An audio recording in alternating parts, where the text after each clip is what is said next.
Deputy CM Renu Devi इसी apartment में रहती है और उसके बाद उनके सामने जो अस्पताल है उसकी स्थिति आप देख सकते हैं।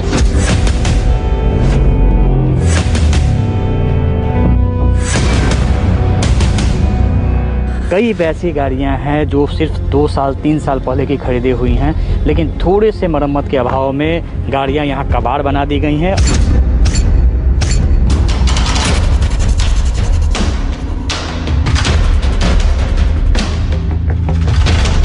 इस उप स्वास्थ्य केंद्र में ताला लगा हुआ है, ना एएनएम ना कोई डॉक्टर।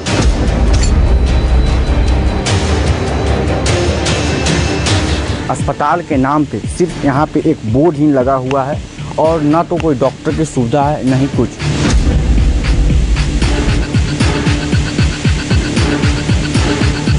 इस वक्त मैं मौजूद हूँ डीएमसीएच के परिसर में। आप देख सकते हैं मेरे पीछे कचरों का अंबार।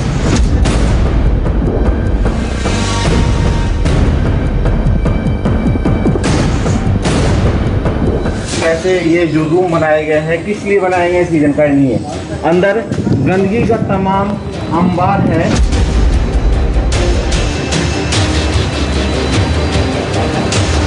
अभी आप देखिए कि 12 बजने वाले हैं और यहाँ पर ना तो कोई डॉक्टर है ना कोई कर्मचारी है और गेट पर ताला बंद है।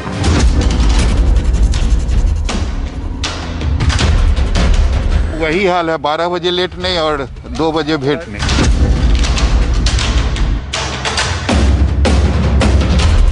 यहाँ आप देख सकते हैं गंदगी का क्या अंबार है।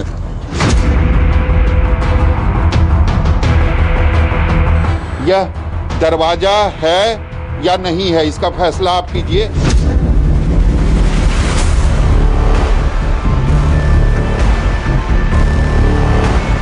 ये यहाँ पे भी जैसे ये ताला लगा हुआ है और ये ताला भी जंग लगा हुआ है। लग रहा है जैसे कि बरसों से कभी जैसे ये ताला खुला ही नहीं है।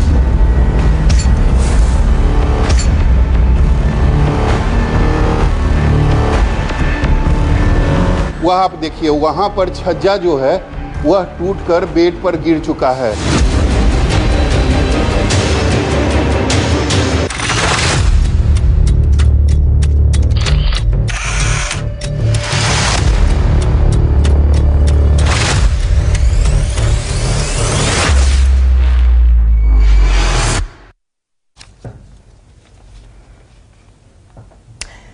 जी हां, देखते जाइए, आज खुलेगा ये कच्चा चिट्ठा जो हमारे हाथ में मौजूद है। नमस्कार, मैं हूं आपके साथ आशा झा और न्यूज 24 पर खुलासों की सीरीज के इस 8वें धमाके में आप सभी का बहुत बहुत स्वागत है। आज का खुलासा बिहार को लेकर है। अब तक का सबसे बड़ा खुलासा है ये, अब तक का सबसे बड़ा इन्वेस्टिगेशन है, अब तक की सबसे बड़ी पड़ताल है। और ऐसा हम इसलिए कह रहे हैं क्योंकि न्यूज 24 की इन्वेस्टिगेशन टीम ने बिहार के सभी 38 जिलों में जाकर ग्राउंड पर उतरकर बड़ी पड़ताल की है और इसके बाद तैयार हुआ है ऑपरेशन B38। सबसे पहले आपको आइए हम लेकर चलते हैं हमारी सहयोगी पूजा के पास, जो आपको यह समझाएंगी कि आखिर हम इस इन्वेस्टिगेशन को अब तक का सबसे बड़ा खुलासा क्यों कह रहे हैं। पूजा, सीधा आपके पास आती हूं, ओवर टू यू।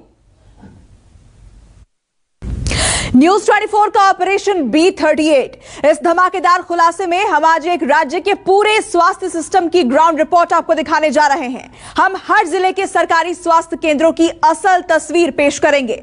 सबसे पहले आपको बता दें कि आखिर हमने इस ऑपरेशन का नाम B38 क्यों दिया। B यानी बिहार और 38 यानी बिहार के 38 जिले। न्यूज 24 ने बिहार के 38 जिलों में पड़ताल की। हमारे 38 रिपोर्टर हर 38 जिले में गए। 15 दिनों तक पूरे बिहार में इन्वेस्टिगेशन किया। 42 अलग अलग लोकेशन के 42 स्वास्थ्य केंद्रों की पड़ताल की। तब जाकर ऑपरेशन B38 तैयार हुआ। वो खुलासा जो अब तक का सबसे बड़ा खुलासा है, सबसे धमाकेदार है, जो बिहार ही नहीं बल्कि पूरे देश को हिलाने वाला है, खासकर तब जब देश में कोरोना की तीसरी लहर दस्तक देने वाली है।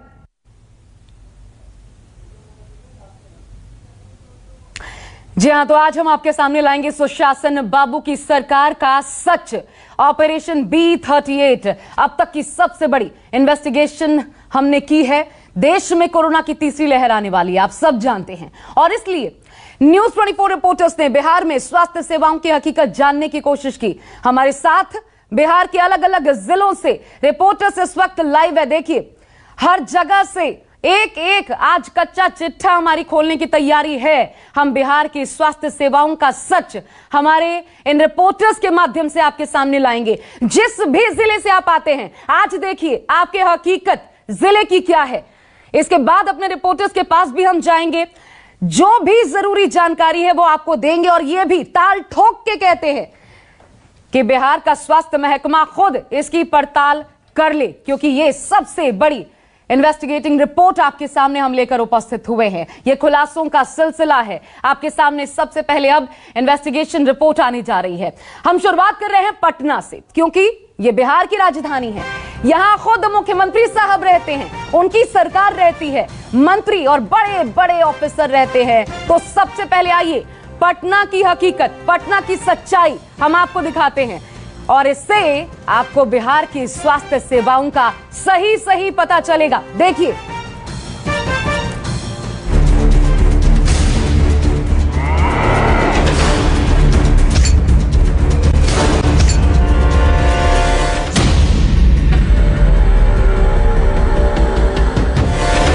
गाय है, गोबर है, चरवाहा है, चारा है, लेकिन जो होना चाहिए था वो नहीं है। यह बिहार की राजधानी पटना में सरकारी उप स्वास्थ्य केंद्र का विहंगम दृश्य है। गोबर के उपले चिपकते चिपकते इस इमारत की पहचान विलुप्त हो गई है। न्यूज़ 24 रिपोर्टर सौरभ कुमार को पता चला था कि यहाँ एक मॉडल स्वास्थ्य उपकेंद्र है, लेकिन ढूंढते ढूंढते पसीने छूट गए। आखिरकार एक भले व्यक्ति ने बताया कि महाराज यही तो है। विश्वास करना मुश्किल था, क्योंकि जर्जर इमारत, बाहर गोबर का अंबार, गाय का चारा और बंधी हुई गाय देखकर ये कोई तबेला लग रहा था। इस वक्त मैं मौजूद हूं बिहार की राजधानी पटना में। आप देखकर चौंक जाएंगे, यह पटना का रुकनपुरा इलाका है और वहां का यह मॉडर्न स्वास्थ्य उपकेंद्र है। उसकी स्थिति आप साफ तौर पर देख सकते हैं, किसी तबेले से कम नहीं है। बाहर में यहाँ पर मवेशी बंधे हुए हैं और चारों तरफ केवल और केवल गंदगी है। और सबसे बड़ी बात है कि अगर अस्पताल के दूसरे तरफ की तस्वीर हम आपको दिखाना चाहेंगे, दूसरी तरफ एक बड़ा सा अपार्टमेंट है, वहाँ पर यानी उस अपार्टमेंट में बिहार की उप मुख्यमंत्री यानी डिप्टी सीएम रेणु देवी इसी अपार्टमेंट में रहती है। और उसके बाद उनके सामने जो अस्पताल है उसकी स्थिति आप देख सकते हैं। तो कभी खुलता ही नहीं है। अब खुलेगा तो ना सर, कभी तो खुलबे नहीं करता है, खाली एगो हॉस्पिटल ऐसी बन गया है। जरा सोचिए कि सामने ही उप मुख्यमंत्री साहिबा रहती हैं। यहाँ से आना जाना तो होता ही होगा, लेकिन इस उप स्वास्थ्य केंद्र की बदकिस्मती है कि उनकी भी नजर आज तक इस पर नहीं पड़ी। कैमरामैन सनी के साथ सौरभ कुमार, पटना, न्यूज़ 24।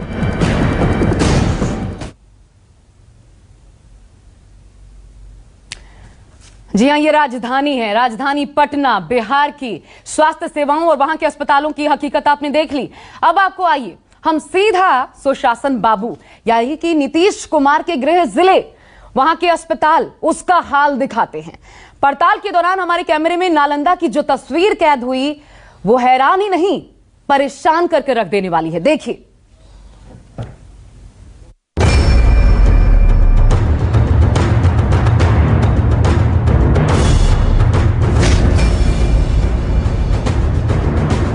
यह है मुख्यमंत्री नीतीश कुमार का गृह जिला नालंदा। यह है यहाँ का अस्पताल और यहाँ इलाज नहीं हो रहा है। अस्पताल की बिल्डिंग खंडहर बन गई है, खिड़की दरवाजे गायब है, दवाइयां खराब हो रही हैं और गंदगी का अंबार है। साल 2011 में नीतीश कुमार ने 84 लाख की लागत से 6 बेड राजकीय औषधालय बनवाने का ऐलान किया। अस्पताल बन भी गया, लेकिन आज तक इसका उद्घाटन ही नहीं हुआ। स्थानीय लोगों ने किसी तरह सितंबर 2020 में इसे चालू करवाने की पहल की। एक सरकारी डॉक्टर की तैनाती हुई, लेकिन वो भी 1 साल से गायब है। इस अस्पताल को बने हुए 2012 में ये बना है, माननीय मुख्यमंत्री जी ने 6 बेड का इसको पास कराया था। लेकिन दुर्भाग्य ये है बन करके अस्पताल रेडी है, जैसा कि आप देख रहे हैं, दवा भी है, यहाँ पे डॉक्टर की कमी है। पिछला प्रभारी जो है 6 दिन का मेरे पास ऑलरेडी प्रूफ है कि यानी 6 दिन हॉस्पिटल चलेगा 8 घंटे, मगर अफसोस के साथ कहना पड़ता है कि 2 दिन चला, तो उस पर भी लोग मुतमईन था कि चलो भाई हॉस्पिटल चालू हो गया, अब जो है हम लोग को कुछ फायदा होगा, मगर अफसोस के साथ कहना पड़ता है कि 19/2/2021 के बाद कोई भी डॉक्टर यहाँ नहीं है।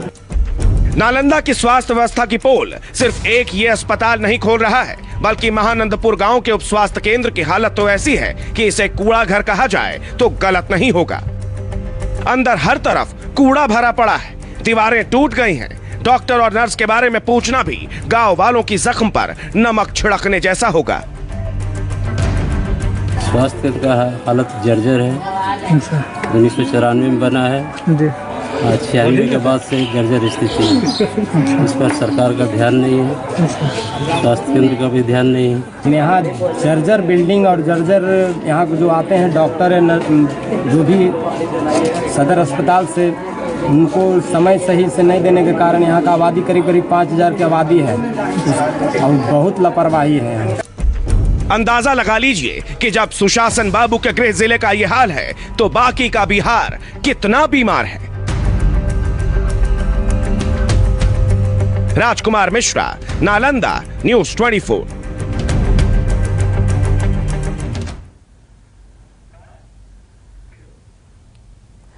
और चलिए अब आपको एक और जिले लिए चलते हैं।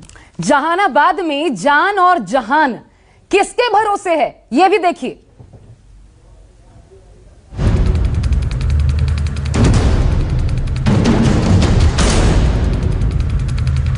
कहीं डॉक्टर के केबिन में भूसा भरा है, तो कहीं पूरा का पूरा अस्पताल ही तबेला बन गया है। अस्पताल की दीवारों पर गोबर के उपले चिपके हैं, तो कहीं एक अस्पताल सालों से उद्घाटन का इंतजार कर रहा है।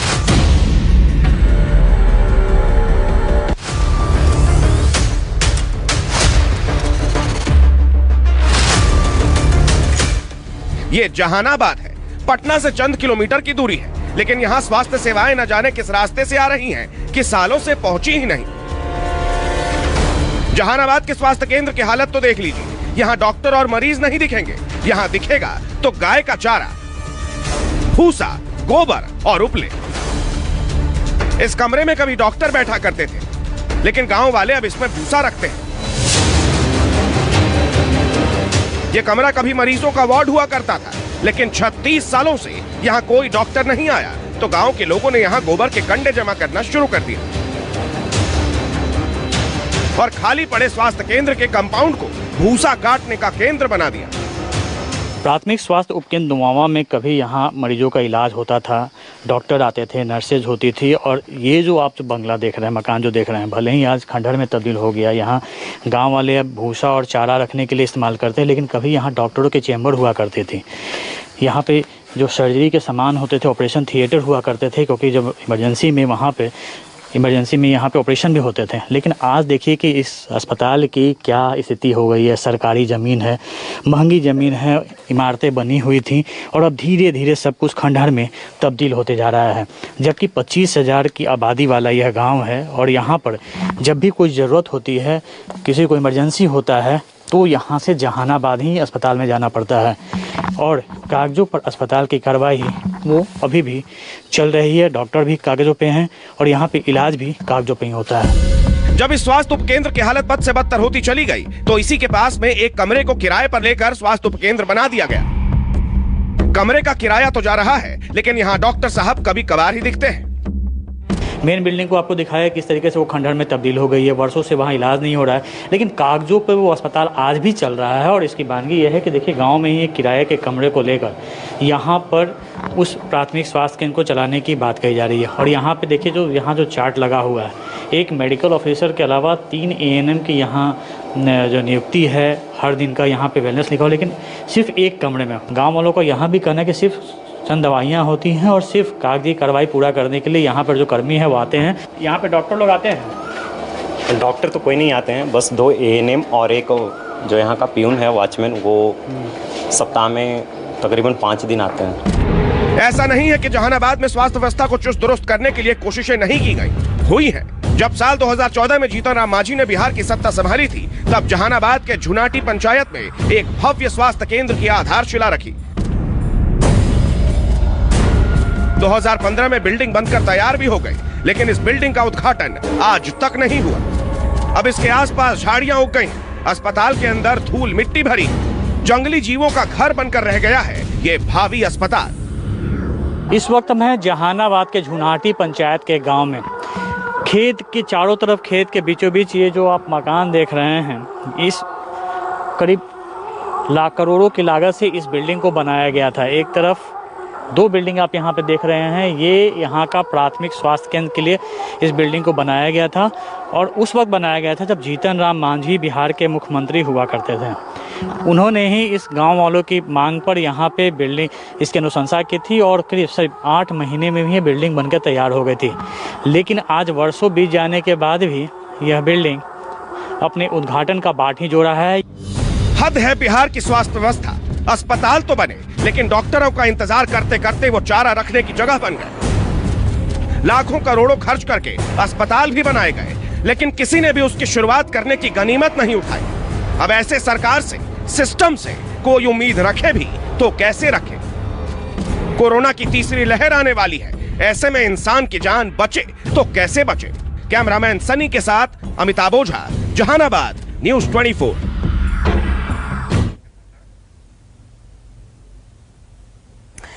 और आपको यह भी बता दें कि आखिर हमें यह खुलासा करने की जरूरत क्यों पड़ी।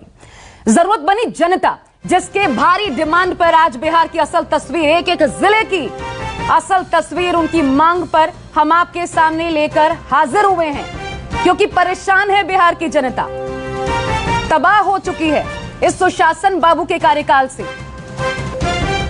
और ये वो व्यवस्था है जिसके दम पर दम भरते हैं नीतीश कुमार महामारी से लड़ने का। मेरे साथ ये देखिए स्क्रीन पर सभी खास मेहमान इस वक्त जुड़ चुके हैं। अरविंद कुमार सिंह जी, प्रवक्ता बीजेपी से, डॉक्टर अजय उपाध्याय कांग्रेस से हमारे साथ हैं, डॉक्टर नवल किशोर जी आरजेडी से, संजय वर्मा जेडीयू से, आप सबका स्वागत है। अमिताभ ओझा और सौरभ कुमार मेरे 2 और सहयोगी मेरे साथ हैं। अमिताभ, पहले मैं आपके पास आना चाहती हूं, क्या यही वो व्यवस्था है जिसके भरोसे हम महामारी से बिहार में लड़ रहे हैं?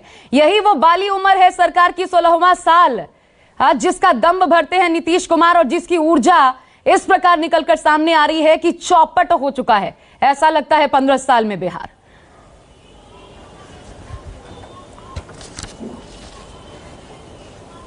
जी बिल्कुल आशा, और एक और बात आप अपने दर्शकों को बताना चाहें कि हम लोगों ने इस ऑपरेशन के दौरान जो जिला अस्पताल होते हैं उनकी बजाय उनके साथ ही जो स्वास्थ्य उपकेंद्र होते हैं, जो प्राइमरी हेल्थ सेंटर होते हैं, उन्हें ज़्यादा हमने तवज्जो दी, उनकी पड़ताल ज़्यादा है, क्योंकि ज़्यादातर जो जिले होते हैं, गाँव की जो आबादी होती है, उनके लिए स्वास्थ्य की सबसे बड़ी बुनियाद जो होती है, बुनियादी सुविधा जो होती है, वो प्राथमिक स्वास्थ्य केंद्र को होती है और स्वास्थ्य व्यवस्था को बनाए रखने में इसकी बहुत बड़ी भूमिका होती है।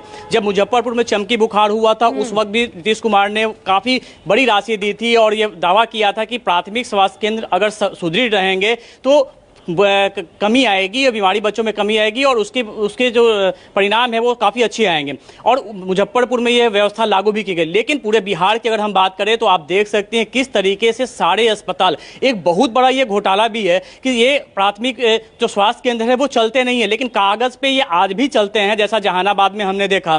और इसी तरीके से पूरे बिहार की स्थिति है, कागजों पर डॉक्टर की तैनाती होती है, एएनएम की तैनाती होती है, वहाँ पे मेडिकल इक्विपमेंट भेजे जाते हैं, वहाँ दवाइयाँ भेजी जाती हैं, लेकिन हकीकत में वहां सिर्फ ताला बंद होता है और छोटी छोटी जो बीमारियां होती है उसके लिए उन्हें पटना से लेकर जिला मुख्यालय तक का चक्कर लगाना पड़ता है। तो ये एक बहुत बड़ी तफ्तीश का एक बहुत बड़ा हमारा आधार था कि हम उन प्राथमिक स्वास्थ्य केंद्रों को दिखाएं जो सबसे बड़ी जरूरत है और सबसे बदहाल स्थिति में है। एक और स्वास्थ्य केंद्र पर ऐसे ही मौजूद हैं सौरभ, और सौरभ इन 15 सालों में, और ये तो बाली उम्र है 16वां साल, सुशासन बाबू पूरी तरीके से भरोसा खो चुके हैं बिहार की जनता का।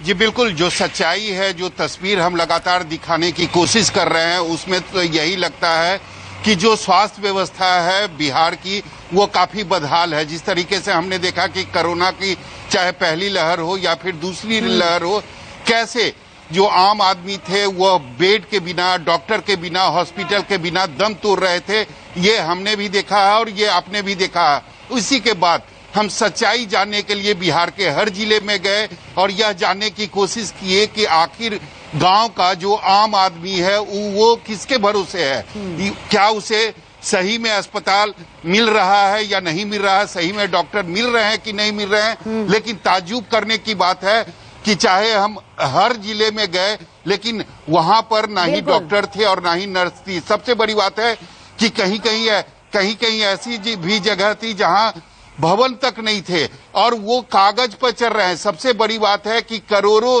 रुपए सैलरी दी जा रही है, चाहे वो डॉक्टर हो, नर्स हो, लेकिन अगर धरातल पर कहे, ग्राउंड पर कहें तो ना ही डॉक्टर नजर आते हैं और ना ही नर्स। जी ये हकीकत है। मैं सीधा रुख करना चाहूंगी अब संजय वर्मा जी। महानंदपुर, नालंदा गृह जिला मुख्यमंत्री का 19/2/2021 के बाद कोई नहीं पहुंचा। आप महामारी से लड़ रहे, ये इंसाफ है बिहार के साथ। और कट टू कट मैं हर एक अपने गेस्ट पे चाहूंगी आज कट टू कट जवाब दीजिएगा। आपने बहुत अच्छी तस्वीर और कलेक्ट करने का काम किया है और जो परिस्थिति पिछले दिनों कोरोना का हुआ उसमें निश्चित तौर पर सरकार की ओर से पूरी कोशिश की गई है। अब आपने जो तस्वीर पेश किया है ये आश्चर्यजनक जरूर है और हम भी देख करके स्तब्ध हैं कि इस तरह के हालात बिहार में बने हुए हैं। लेकिन ये हालात केवल आज के नहीं है। आपने कहा कि 36 वर्षों से ये हॉस्पिटल बंद पड़ा हुआ। अरे आप आए क्यों? बताया आप क्यों आए 15 सालों से और अब तो 16वां साल। सुनिए ना, 15 साल 16 साल तो बता रहे हैं। मैंने तो कहा कि ये हालात ठीक नहीं है, अच्छे नहीं है। जिन तस्वीरों को आपने प्रस्तुत किया है, पेश किया है, ये बिहार की जनता के लिए और बिहार के लिए ठीक नहीं है। लेकिन हमारी सरकार, नीतीश कुमार जी जब से सत्ता संभाले हैं तब से पूरी कोशिश हो रही है इन हालातों को सुधारने के लिए। ये कोशिश है, ये आपकी कोशिश है। 15वें साल 16वें साल पे आप कह रहे हैं कि ये कोशिश है हमारी। अरविंद जी, इनके साथ आप सरकार चला रहे हैं। बीजेपी ये डबल इंजन की सरकार है, ये बिहार में विकास का ग्रोथ है। दोनों इंजन खराब पक्ष देख रही है ना। नहीं एक पक्ष नहीं, एक पक्ष अधिकार नहीं बनता सर, अधिकार खो चुकी है जेडीयू, मुझे ऐसा कहना चाहिए। ये दुखद है। ऐसी बात नहीं है। आज के तारीख में अरविंद जी के हालात है, पीछे आ जाओ तुम। बिहार के जो हालात हैं, नीतीश कुमार के अलावा कोई व्यक्ति ऐसा पर्सनालिटी दिखाई नहीं देता है। नीतीश कुमार मंगल पांडे आते हैं, मंगल पांडे बीजेपी से स्वास्थ्य मंत्री, ये दिया है आपने बिहार को। अरविंद जी, भारतीय जनता पार्टी और जनता दल यूनाइटेड, वीआईपी और हम का गठबंधन का एनडीए सरकार जब बिहार में 16 साल पहले आया था तो उस समय बेकार सरकार है, उसके विषय में उस समय नवल जी थोड़ा धैर्य देखिए, मानसिक असंतोष के शिकार आप लोग हैं। कैसे कोई धैर्य रखेगा 16वें साल में? आप मानसिक असंतोष के शिकार हैं। आपके कुकर्मों का फल बिहार भोग रही है। लालू प्रसाद के किए हुए कुकर्मों का फल बिहार भोग रही है। उनके मानसिक दोष से पीड़ित लालू प्रसाद यादव, उनके मानसिक दोष से पीड़ित बेटा तेज प्रताप जी के द्वारा जो स्वास्थ्य मंत्री थे, जो बिहार के स्वास्थ्य को खराब किए थे, उसको पटरी पर लाने में हम बेचैन हैं। और जहाँ तक बात है नवल जी, आप लोग को साथ मंगल पांडे आते नहीं बोलने के लिए, उनको कहिए इंटरव्यू दीजिए बिहार के स्वास्थ्य सेवा पर, वो बोलने को तैयार नहीं होते। क्यों? घोटालों के महाराज बन गए हैं, घोटालों के महाराज बन गए हैं आपके राष्ट्रीय अध्यक्ष, और बिहार को कंगाल करने में लग गए आपके राष्ट्रीय अध्यक्ष। अरे सर अरविंद जी, 1 मिनट रुक जाइए, राष्ट्रीय अध्यक्ष आप रुक जाइए। कब तक दूसरों को दोष देंगे? कब तक दूसरों को दोष देंगे? अरे दोस्त हम कर रहे हैं, उसी को पटरी पर आसाजी लाने का कोशिश कर रहे हैं। इनको सुनने का भी धैर्य नहीं है। अरे अरविंद जी, आप अपनी बात कीजिए, मैं आपसे पूछना चाहती हूँ, ये सुशासन बाबू हैं, आप क्यों समर्थन दे रहे हैं बिहार में नीतीश कुमार को? यही देने के लिए राज्य की जनता को सारे बिहार के लोग बाहर निकल गए, बनने के छोड़ के पलायन कर गए। ये बेचैन आत्मा है लोग। और माननीय मुख्यमंत्री जी, नीतीश कुमार को बहुत गुस्सा आता है। नीतीश कुमार को क्या इस स्वास्थ्य सेवाओं पर गुस्सा नहीं आता जिसकी कमर तोड़ के रख दी नीतीश कुमार ने? आज बिहार को अच्छी स्थिति में खड़ा किया है। बिहार में स्वास्थ्य व्यवस्था बहुत अच्छी तरह से चल रही है। अरे आप प्रयास क्या कर रहे हैं? इनके ये प्रयास है 16वें साल में आपका प्रयास है, महामारी से लड़ रहे हैं। दूषित मानसिकता के चलते जहानाबाद जैसे जिला में जहाँ आपने नवल जी 1 मिनट रुक जाइए। प्रतीक है ये नवल जी 1 मिनट रुक जाइए। ये हमें क्यों बोलना पड़ रहा है? विपक्ष क्या कर रहा है?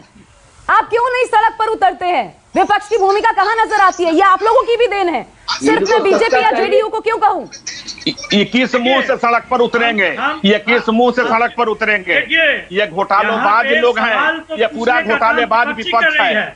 अच्छा, ये पूरा घोटालेबाज विपक्ष है। उठाया कि बिहार में डॉक्टर की कमी है, नर्स की कमी है। हमने उठाया, आपने कितने हमने उठाया। न्यूज़ 24 ने हर जिले की पड़ताल की है। आप क्रेडिट मत लीजिए। हमने उठाया। आपने तो डॉक्टर को बिहार से भगाने का काम किया था। आपने तो बिहार में भगाने का काम किया था। आपने तो अपराधियों को मुख्यमंत्री निवास में छोड़ने का, बैठाने का काम किया था। आपने अपहरण करके मुख्यमंत्री आवास में छोड़ते थे। एक एक करके बोलिए, एक एक करके बोलिए। के राजा हैं, आपको बोलने का हक नहीं है। आप लोग हैं, सुनिए अरविंद जी, बोलने का हकदार नहीं है। आप किस मुंह से बोल रहे हैं? लोग स्वास्थ्य व्यवस्था बोलने का हक नहीं है। जो सरकार में है वो दूसरे को कह रहे हैं कि आपको बोलने का हक नहीं है। अरविंद जी, आपको किस मुंह से बोलने का हक है? मंगल पांडे से सवाल पूछिए। मंगल पांडे कहाँ है? मंगल पांडे बोलने को तैयार नहीं होते। हम सवाल पूछे, मंगल पांडे आए जरा।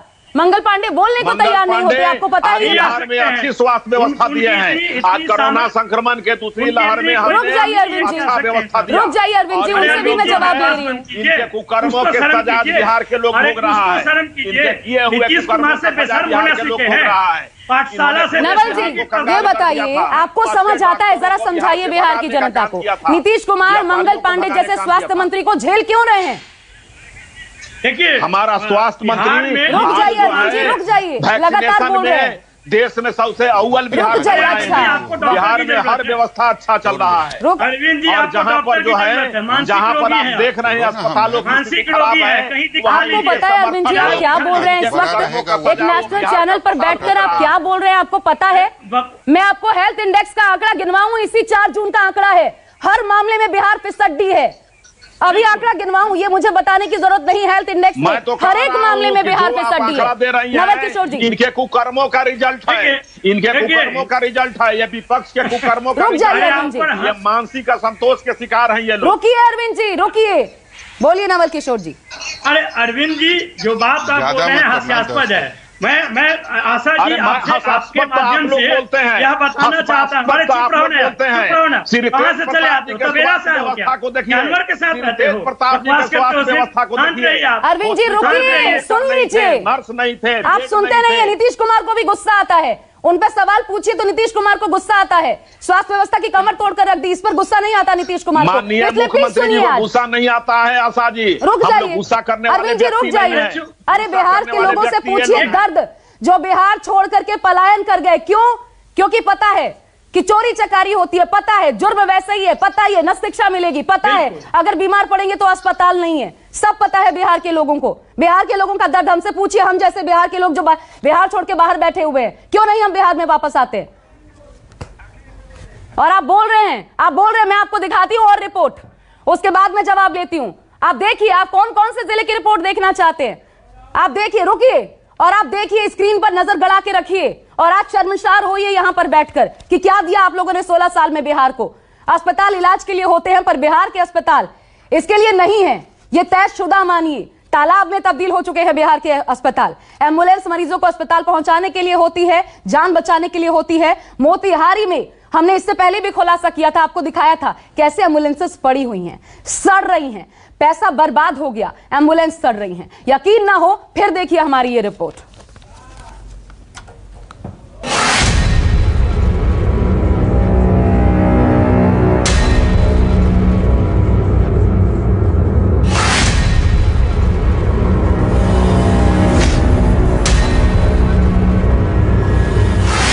पूर्वी चंपारण के मुख्यालय मोतिहारी का सदर अस्पताल कहने को तो ये जिले का सबसे बड़ा सरकारी अस्पताल है, लेकिन अस्पताल की दयनीय हालत देखकर किसी को भी तरस आ जाएगा।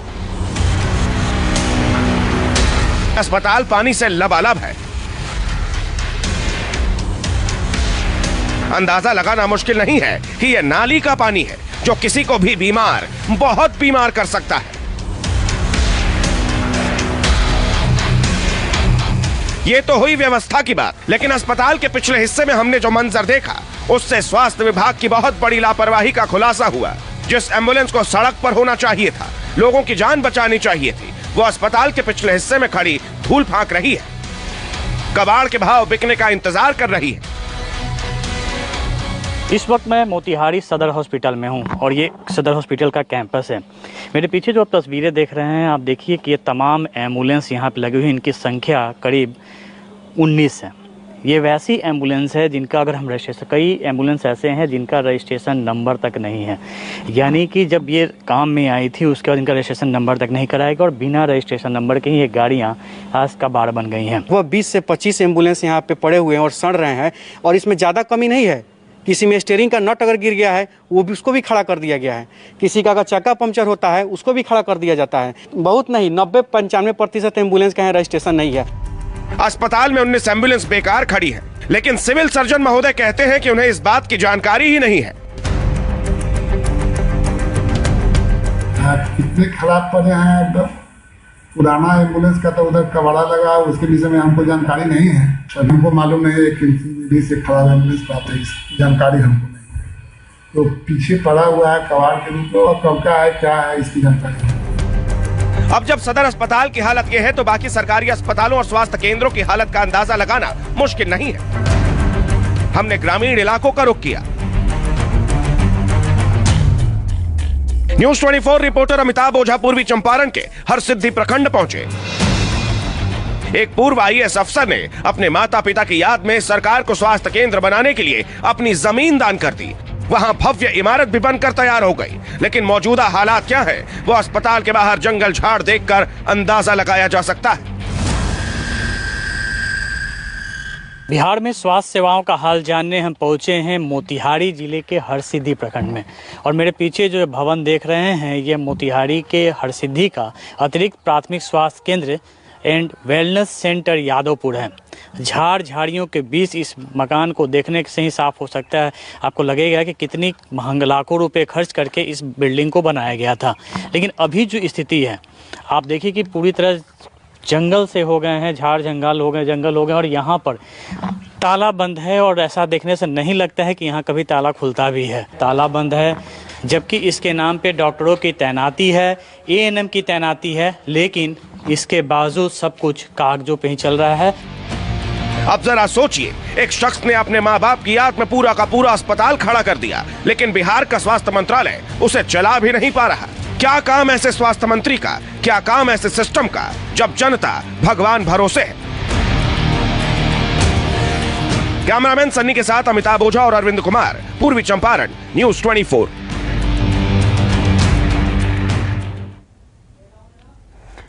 और ये दुर्दशा पूरे के पूरे बिहार की है। कहां की रिपोर्ट आपको हम दिखाएं, लेकिन क्योंकि जनता की डिमांड थी, हर एक जिले की रिपोर्ट आज हम आपको दिखाएंगे। मेरे साथ और भी गेस्ट बने हुए हैं। अजय उपाध्याय जी, कहां हैं आप लोग? कांग्रेस क्यों शून्य में चली गई है? नवल जी, मैं आ रही हूं। क्यों शून्य में चली गई है? विपक्ष का काम क्या होता है, भूल गए आप?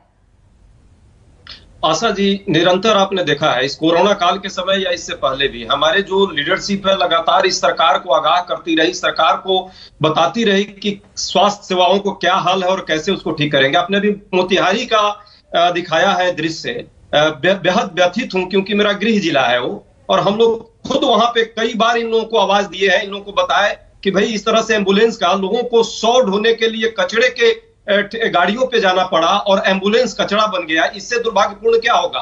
पिछले आपने एपिसोड में यह भी दिखाया था कि कैसे एम्बुलेंस 7 लाख की एम्बुलेंस 21 लाख में कर दी गई। अभी हमारे पुराने साथी भी हैं संजय जी, बता रहे हैं वो व्यथित है। व्यथित होने से क्या काम चलेगा? या उत्तरदायित्व तो भी सरकार का कुछ होना चाहिए। अब 15 साल से 16 साल से आपकी सरकार है, इसके बाद यदि ये दशा है, ये इतनी बुरी हालत में बिहार है, स्वास्थ्य का इतना खस्ता हाल है, इसके लिए कौन जिम्मेदार है? माननीय नीतीश कुमार जी अभी भी संभलिए। ये झूठे वादे, अफसरशाही का जो पूरा खेल चल रहा है, भ्रष्टाचार पूरे चरम पर है और सिर्फ फंड का बंदरबाट हो रहा है। चिमकी बुखार पर भी आपके एक संवाददाता ने अभी बात की है। चिमकी बुखार में मैं खुद मुजफ्फरपुर जाकर के देखा और लोगों को आगाह किया कई प्रखंड में, वहां की भी हालत पूरी दर्दनाक है बच्चों का, और कुछ नहीं होता। 300 करोड़ रुपए केंद्र सरकार से जो पैसे थे उसके भी बंदरबाट हो गए, कहीं कुछ कोई नया हॉस्पिटल नहीं बना। पिछले साल की बात मैं कर रहा हूं, 50% जो बजट आई थी केंद्र से वो लौटानी पड़ी सरकार को, उसका कोई उपयोग नहीं हुआ। इतना दुखद, और यह सरकार कहती है सुशासन की सरकार है। अभी भी जब बात कीजिए तो अरविंद जी या संजय जी यदि 15 साल पुराने दिनों में चले जाए तो भैया आपको क्यों लोगों ने चुना था? नवल जी ये बताइए, बिल्कुल सही, लेकिन ये बताइए विपक्ष की भूमिका क्या? आपके भी विधायक जहां जहां पर हैं आपके विधायक, ठीक है अजय जी, वहां की स्थिति क्यों नहीं सुधरी? वहां अभी हमने दिखाया आपको किस तरीके से 10 सेकंड का बिल्डिंग कंस्ट्रक्ट हो गई है, 2015 से बनी हुई है। ये जीतन राम मांझी जी 2015 से बनवा दी है और उसके बाद एज इट इज पड़ी हुई है, उसका उद्घाटन तक नहीं हुआ। आशा जी देखिए ना क्या कितना दुखद है ये, यदि इस तरह की परिस्थिति रहेगी। 10 सेकंड मुझे दे दीजिए, सिर्फ 10 सेकंड चाहिए मुझे। अजय जी कंप्लीट करते हैं फिर बोलिए नमन जी जल्दी से। 10 सेकंड। देखिए 60% जो है इसके कारण है, 60% डॉक्टर्स जो है उसके अपॉइंटमेंट नहीं है, खाली पद पड़े हुए हैं। 90% नर्सों के पद खाली पड़े हुए हैं। पारा मेडिकल स्टाफ की भी बहुत सारी कमी है। सरकार का क्या काम बनता था इस 15 साल में जानती है? सिर्फ आशा वर्कर से अब बिहार का स्वास्थ्य व्यवस्था चल रहा है जो पब्लिक सेक्टर में है, और प्राइवेट सेक्टर में उसी मोतिहारी का आप सीन जरा दिखाइएगा, अमिताभ ओझा जी से कहिएगा अपने संवाददाता से, जो डॉक्टर्स हैं उनके प्राइवेट नर्सिंग होम में जो प्रैक्टिशनर है उनके यहाँ लंबी लंबी लाइन है और वो लोगों की जेब काट रहे हैं। मैं लोगों को बता दूं जरा, ये देखिए मानक है 1 लाख की आबादी पर 221 डॉक्टर्स होने चाहिए, ये मानक है, और बिहार में कितने हैं? 20 है।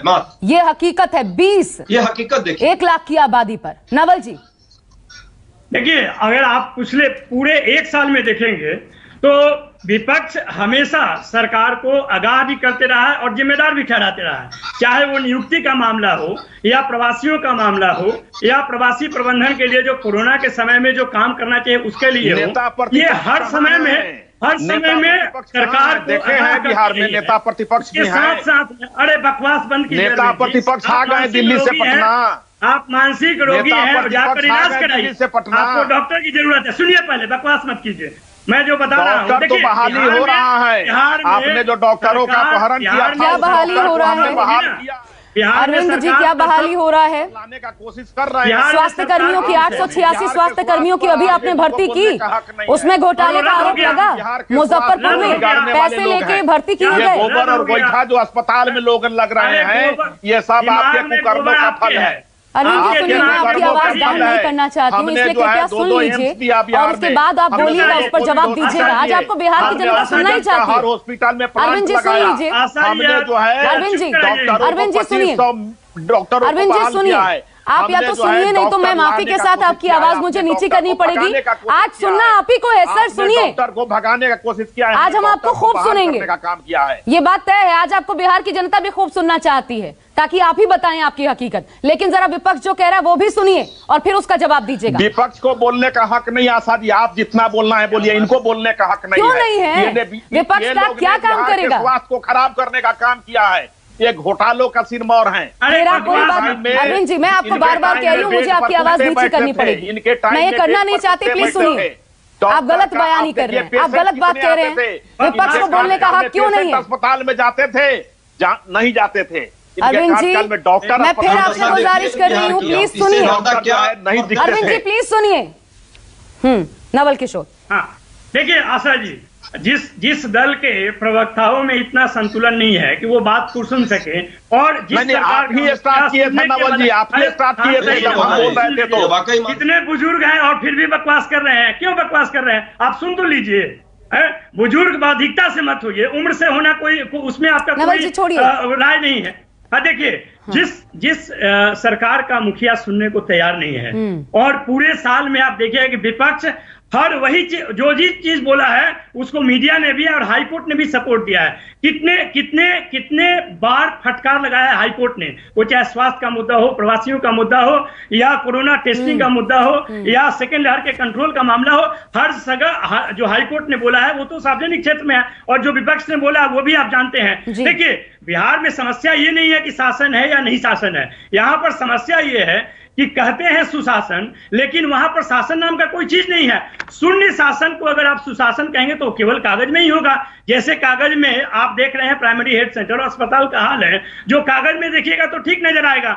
जो सरकार पिछले 15 साल में विभाग स्तर पे जो अवसर है, रिक्तियां हैं, जिसकी संख्या 10 लाख है अनुपात के आधार पे, उसको ये पूरा करने में असफल रही है, तो उस सरकार से क्या उम्मीद कर सकते हैं। जहां तक कोरोना के समय एक बस 10 सेकेंड, जहां तक कोरोना के समय में देखिएगा कि विपक्ष के एमएलए का पूरा फंड सरकार ने फ्रीज कर दिया है, मुख्यमंत्री विकास कोष में चला गया है और वहां से उसका प्रबंधन कर रहे हैं। आप पूछते हैं कि विधायक क्या कर रहे हैं।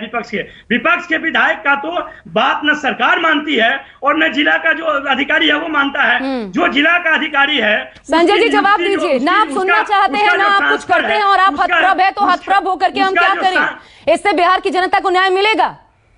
आपको पता ही नहीं है तो अपने आप में आश्चर्यजनक है कि आपको पता नहीं कि हाल क्या है आपके एक जिले में स्वास्थ्य सेवाओं का। एक मिनट सुन लीजिए ना। हाँ बोलिए। देखिए, जनता केवल वोट दे करके सो जाना चाहती है, और जो सिस्टम है, जो सरकार सिस्टम चला रही है, उसमें सहयोग करने का काम तो जब भी जनता को करना चाहिए। यदि स्वास्थ्य उपकेंद्र बन रहा है तो उसके लिए जवाबदेह सरकार के साथ साथ जनता भी है, उसको भी आगे आना चाहिए। एक दूसरा चीज मैं बताना चाहता हूँ। 1 मिनट फिर दोहराइए, आपने क्या बोला, फिर से दोहराइए संजय जी। मैडम आशा जी, मैं बताना चाहता हूँ कि जनता चुनाव में वोट दे करके सो करके चाहती है सरकार पर ठिकरा फोड़ना। सरकार दोषी हो सकती है, लेकिन जनता को भी आगे आना पड़ेगा इन समस्याओं के समाधान के लिए। क्या आगे आना पड़ेगा मतलब क्या सड़क पर उतरकर प्रदर्शन करना पड़ेगा? सुनिए, मेरा पूरी बात सुन लीजिए ना। दूसरा चीज मैं बताना चाहता हूँ कि जो सिस्टम है, बिहार ही नहीं पूरे देश का सिस्टम है। मैं बिहार की केवल बात नहीं करता, पूरे देश में जो जनता को आगे आना पड़ेगा मतलब समझाइए जरा मुझे। जनता क्या सड़क पर उतरने के लिए आप कह रहे हैं?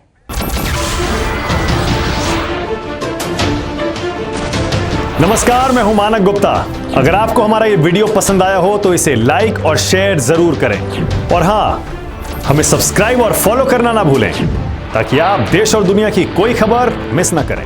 तो जुड़े रहिए हमारे साथ और देखते रहिए न्यूज़ 24।